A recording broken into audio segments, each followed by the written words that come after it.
In the course of their journey, Jesus came to a village, and a woman named Martha welcomed him into her house. She had a sister called Mary, who sat down at the Lord's feet and listened to him speaking. Now Martha, who was distracted with all the serving, said, "Lord, do you not care that my sister is leaving me to do all the serving by myself? Please tell her to help me." But the Lord answered, "Martha, Martha," he said, "you worry and fret about so many things, and yet few are needed, indeed only one. It is Mary who has chosen the better part. It is not to be taken from her."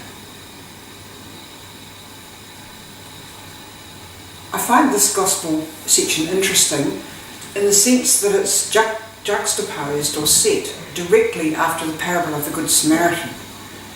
And you and I both know that in the parable of the Good Samaritan, Jesus is saying, go out and help people, do things, show your love by who you are and how you help people. And here he is saying almost what sounds like the opposite. Show your love by sitting down and listening to me, and don't go and do all those things. And so I think, where does all this fit in? You know, what happens? I, as a Sister of Mercy, am fortunate enough to be able to have a retreat every year. And during retreat time, we go away to a quiet place. We generally don't communicate with other people except for necessities. And we have time with God, and with God not just in the words of Scripture, but in the beauty around us, going for walks maybe, catching up on a bit of sleep so that you can hear what God's saying. This time in my retreat, which I've not long finished, I was thinking a lot and reflecting a lot on the busyness of my life and how I get caught up in lots of things that I have to do and lots of things that need to be done, and there doesn't appear to be anyone else there to do them.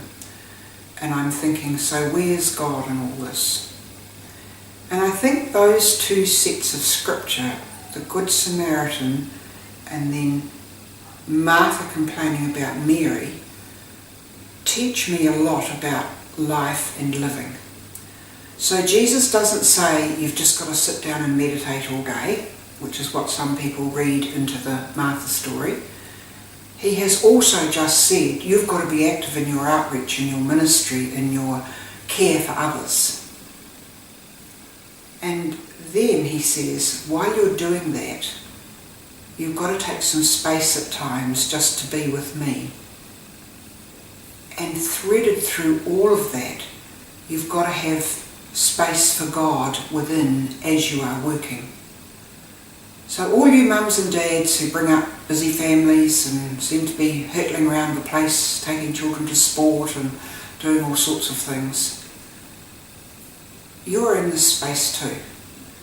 And a lot of it is about our awareness of God. And where is God in all this? God's there in the smile of your child who just before he or she jumps out of the car says, "Thanks, see you later." God's there in your elderly parent who you go to see, and when you open the door, the face lights up in a smile and he or she says, "I was just thinking about you." God's there in the child who comes in and has been stung by a bee, or the adolescent who comes in really upset because girlfriend or boyfriend has just dumped them, as they say. God's there in all that.